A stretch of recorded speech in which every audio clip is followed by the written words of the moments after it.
Hello, everybody. Welcome back to Crowd Chatter Podcast. And today is going to be an MLB video today.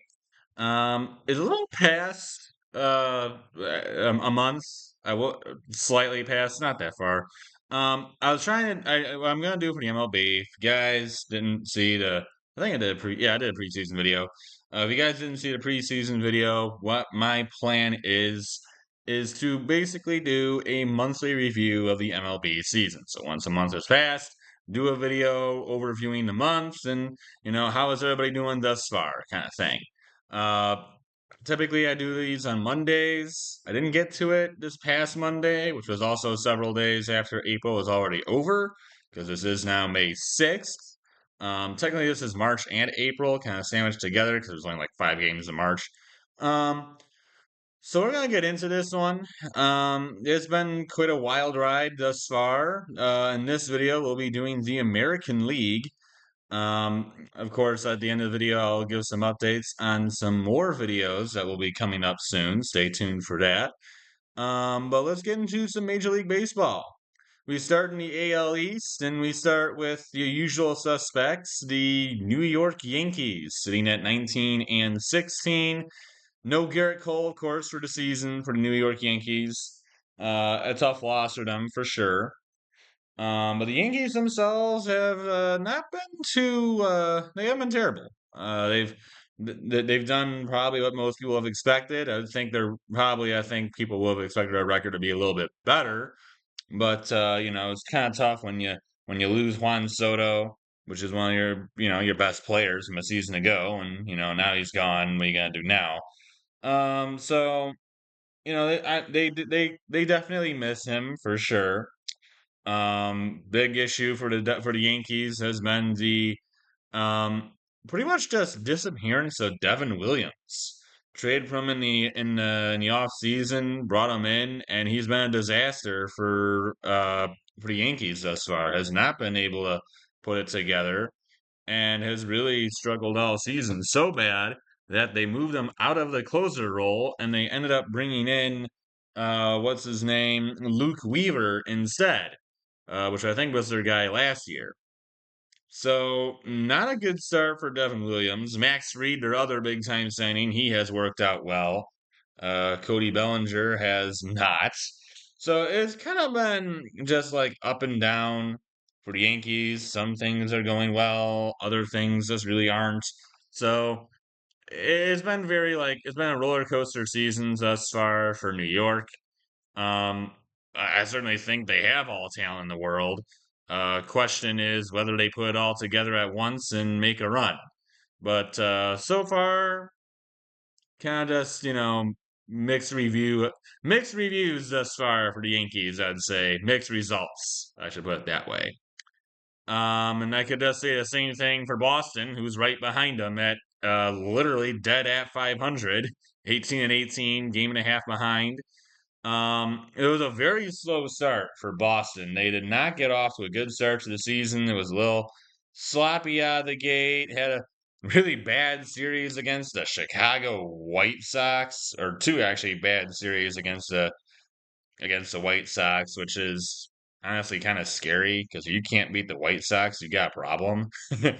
um, but it was kind of a little sloppy out of the gate for Boston. Just not really all that in tune, not really all that in sync. But it seems maybe they're starting to put something together here. Um, they made a lot of moves, obviously, in the offseason as well. They got themselves some pitching with guys like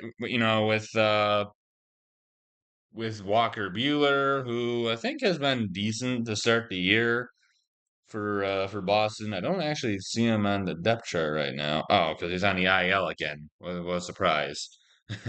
But he had been doing okay for Boston to start. You also got, of course, Lucas Giolito, who he has come back and letting him get into the swing of things. You got Aroldis Chapman as the closer, who's off to a solid start. Garrett Crochet has been lethal for Boston. I mean, several different guys that they have brought in this year. Alex Bregman, of course, you brought him in too. He's been off to a good start. So a lot of guys that Boston has brought in, a lot of young guys.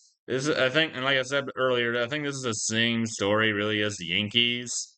Give this team some time to, kind of put things together to see if they can do it. See if they can really, reel it all in, put it all together all at once, and really make a run.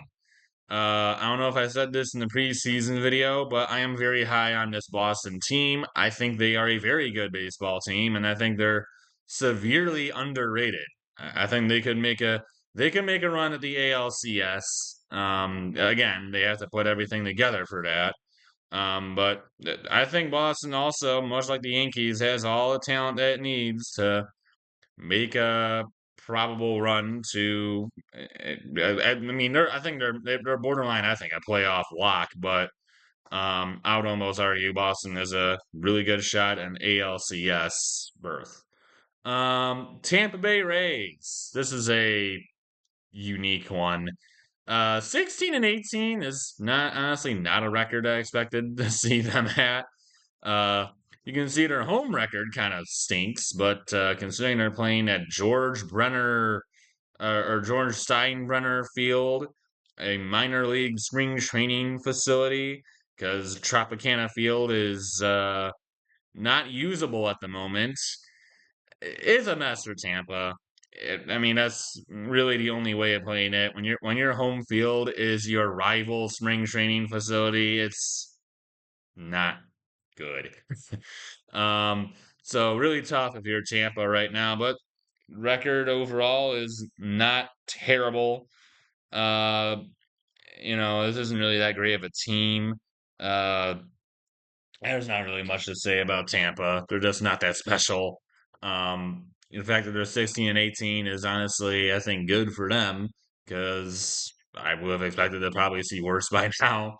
I mean, when you're playing at your rival spring training facility is your home field. You really just trade away mostly everybody that you had that was good. You didn't really bring much else in. Just, eh, not much to really say about Tampa. Toronto Blue Jays, really good start for them, and then it just went off the rails. The Blue Jays were leading the division for a pretty good period of time. They were looking really sharp. I mean, they at one point were they were 12 and 8 at one point. They've now gone down the stretch 4 and 10. So, take that, keep that one in mind.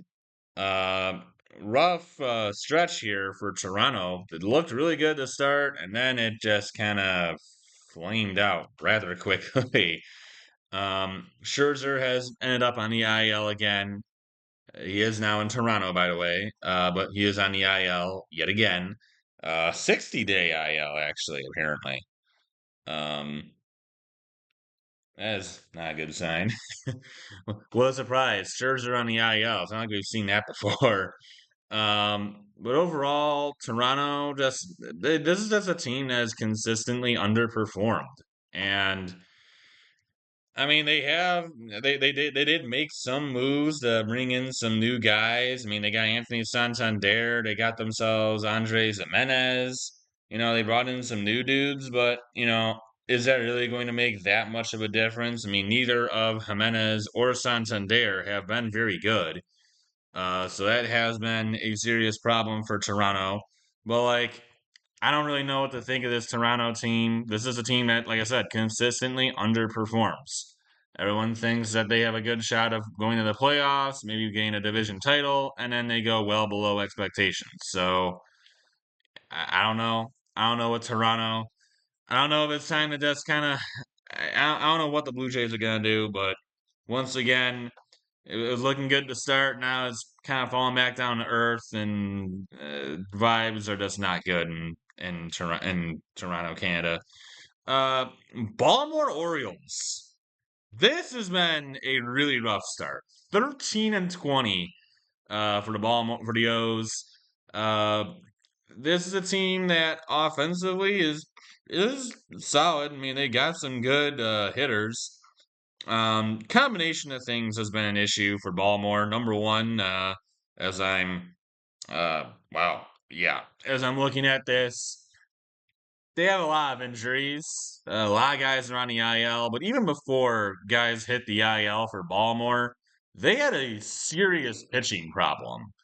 And when you lose a guy like Corbin Burns, obviously that's going to happen, but they have a serious pitching problem. I mean, you go back a couple weeks, they were playing Cincinnati Reds at home. In one game, they gave up 24 runs. They've given up 184 in a year. 24 of them came in one game. That's a problem. You can't be giving up 24 runs. I'm sorry, that's just not good. And it just if you're the Orioles, you gotta find some way to stop the bleeding. Don't just get yourself plastered by in runs every single game. Like I said, obviously, when you lose a guy like Corbin Burns, you don't bring him back. That's going to create some issues in the pitching department. But man, you got to get something in that pitching staff. Now, again, like I said, they do have some injuries. Their top two guys are on the IL currently. Charlie Morton has not worked out either. But for the Orioles, unless they find some pitching and they stop giving up like borderline 5-6 runs a game, it's gonna be tough sledding for Baltimore. Now we go to the Central Division, and holy crap, I don't know what to say about this one.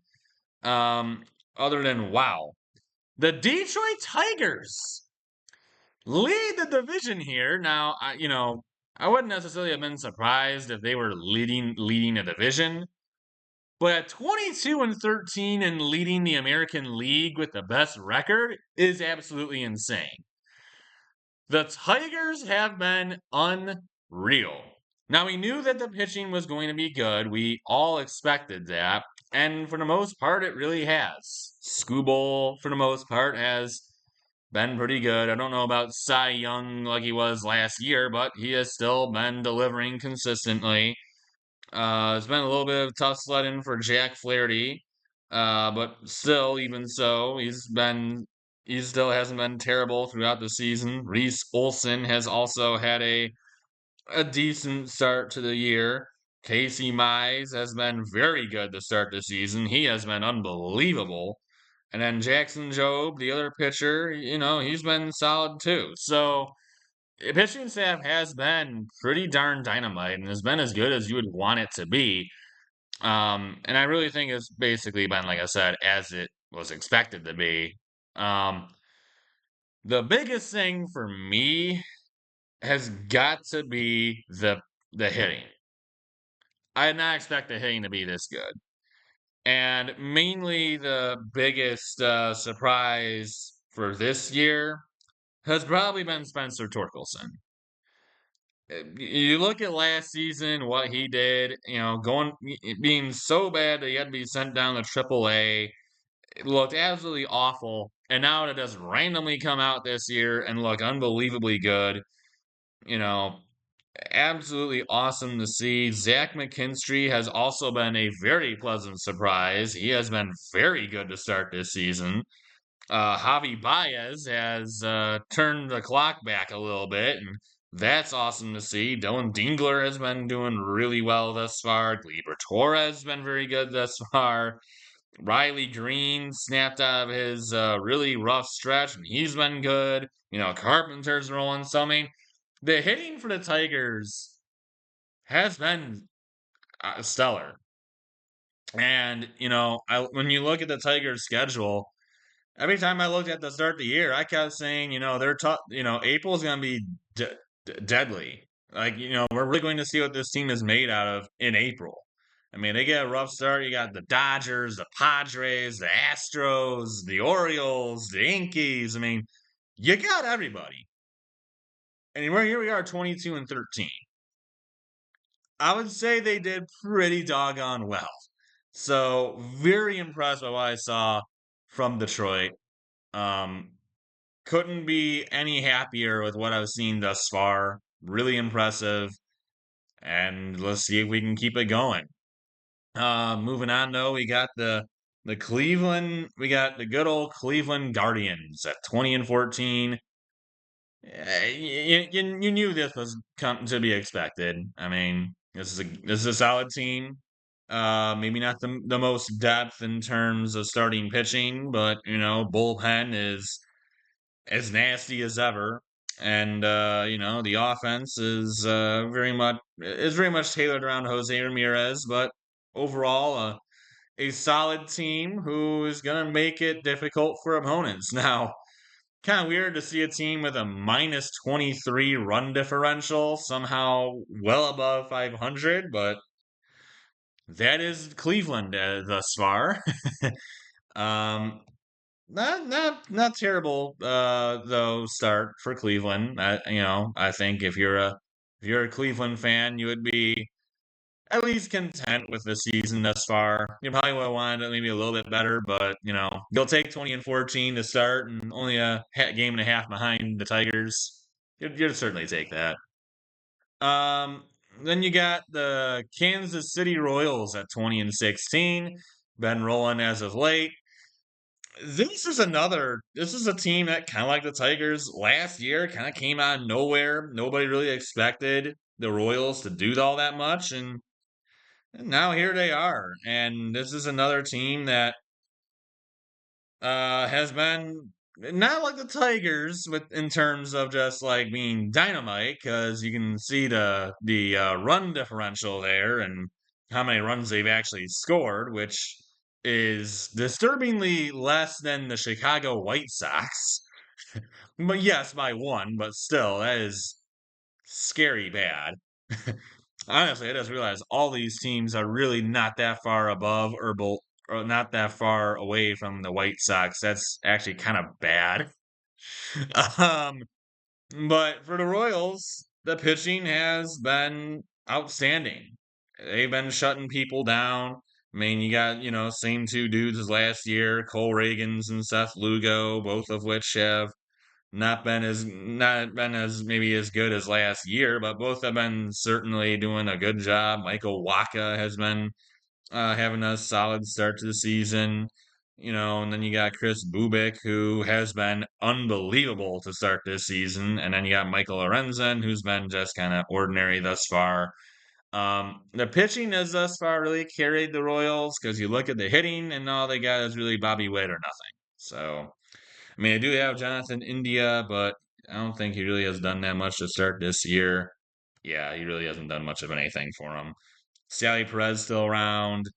He got some young guys trying to make some moves, but this is really a team that has so far made its so far, that's kind of depended on its pitching to get it through, and so far it's worked. But how long will that last? I mean, if you're like the Tigers, they'll last all year. But that's a lot to expect out of your pitching to consistently, only give up a run and you score two. Like, listen, I'm a Tigers fan. I know what that's like. That's a lot for the pitching to do. So, you know, still, you gotta be happy at 20-16 with very low runs scored. But you gotta be pretty happy at 20-16 thus far to start the year, and you know after being a surprise playoff team a year ago, maybe he can pull off another one again. Minnesota Twins, 15-20. This is a team that does not impress me. Last year I think was kind of their downfall when they kind of just lost everyone, or when they just kept losing because they had a lead on the Tigers, they had a lead on the Royals, and then they just collapsed. And that kind of just let both the Tigers and the Royals sneak in and get ahead of them, and that was it. I mean, the Twins kind of hosed themselves. There's really not a better way of putting that other than the Twins just kind of they screwed themselves, really. Um, and this year it's just kind of continued. They have not been special.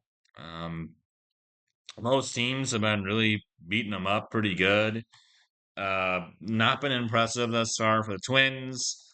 I don't know what's really next for them, but not the start obviously they were hoping for. And then the Chicago White Sox. I mean, you guys saw last year. This is not a good team. The fact they already have 10 wins is honestly already kind of surprising. But yeah, this is not a good team. They they're bad, and that's really the best way to put in that one. Now you got the AL West, and we start with another pleasant surprise: the Seattle Mariners. Now I've always kind of this team has always interested me because much like they're very much like the Tigers in a way. Sitting pretty at 20 and 14, solid records, same as that of Cleveland. But much like the Tigers, this is a team that really that last year or past few years really has depended on its pitching and not so much on its hitting. They've been a very good pitching team and have kind of struggled to hit a lot. However, the bats for the Mariners have gotten hot and they've been doing pretty well in terms of offense, similar to where the Tigers are at right now. Now, you can see the runs against are a little bit higher. Now, that is because their pitching staff is dealing with some injuries. Logan Gilbert currently on the IL, George Kirby currently on the IL. So, missing a couple key guys out of your rotation is definitely going to put a little damper on your pitching staff. But overall, Seattle's been rolling. They haven't really swept any series, but they continue to just kind of keep winning series. Like you keep winning 2 out of 3, 3 out of 4.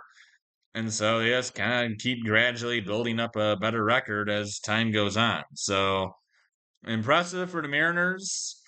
This is a team. This is a franchise that's kind of just gone through the ringer because they've pretty much done nothing in their entire history.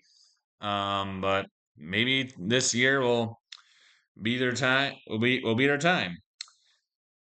I don't know whether to call them the Sacramento Athletics, the Oakland Athletics, the whatever Athletics. They're the Athletics.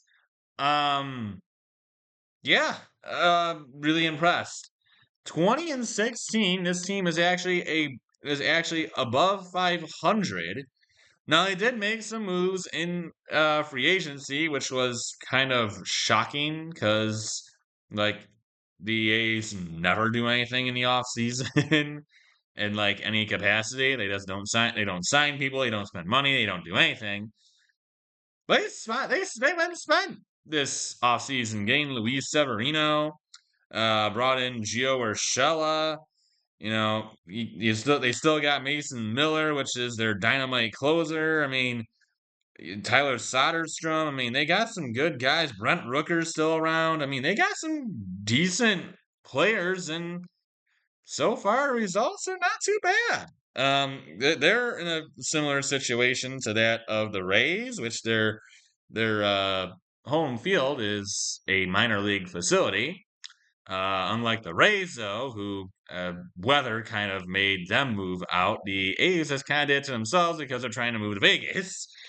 um, Not a good look, and it still is like ongoing whether or not they're even going to get there. So now they're just stuck in Sacramento until they can get like a stadium, which is just not a good look at all. But the A's, 2016, not bad start overall. If I'm an A's fan, I don't know how many of those there are right now, but if I was an A's fan, yeah, I'd be happy with the start to the year. I don't know if I'd be happy with the team right now because of what they're doing. If I'm living in Oakland, I wouldn't be happy with what they're doing in the city, but I'd be happy thus far. Houston Astros, much like the Boston Red Sox, sitting at directly 500, 17 and 17, playing the Brewers right now. Um, Kind of in a mixed bag for Houston as well. Obviously, I did a giant reshuffle of the entire roster, trading away some guys, bringing some guys in. Namely trading away Kyle Tucker to the Chicago Cubs, getting back Isaac Paredes, shifting Jose Altuve out to the outfield. Jordan Alvarez has not been off to a good start for him. He is now also hurt, so that's a problem for Houston. Christian Walker, of course, being brought in at first base once they gave up on the Jose Abreu experiment. Um, like I said, mixed bag for Houston. Like I said, big reshuffle, trying to move some things around after a kind of uninspiring series against the Tigers. Trying to maybe just make an adjustment and go from there. But so far for Houston, not too great. So 17. You know, it's Houston. I'm sure they'll figure out something, but as of right now, just kind of meh. Moving on, we got the Texas Rangers, 17-18, just a half a game behind the Houston. Their arch nemesis is within the division of the Houston Astros. Um, it's kind of been a similar thing for them. Kind of a mixed bag. The offense has not really been producing that much, which is kind of disappointing. I mean, they have some good hitters, but just not really getting what they want necessarily. They do have Jacob DeGrom back, which was huge for them, and well, he's off to a pretty darn good start. Nathan Eovaldi also off to a very good start. And that's really your top two pitchers, and that's really all you need. So, starting pitching really has so far been delivering for Texas. They really need that hitting to get going at some point, and as of right now, it really hasn't gotten there. But we'll see what happens in due time. And now, last but not least, well, yeah, honestly, actually, least is the LA Angels, who are 13-20, same record as that of the Orioles.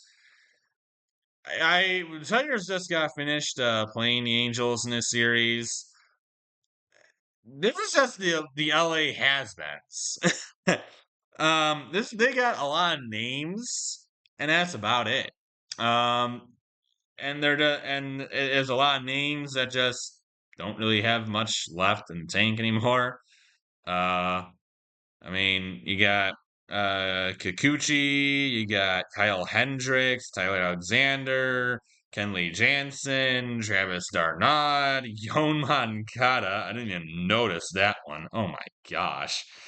Jorge Soler, Taylor Ward, Tim Anderson.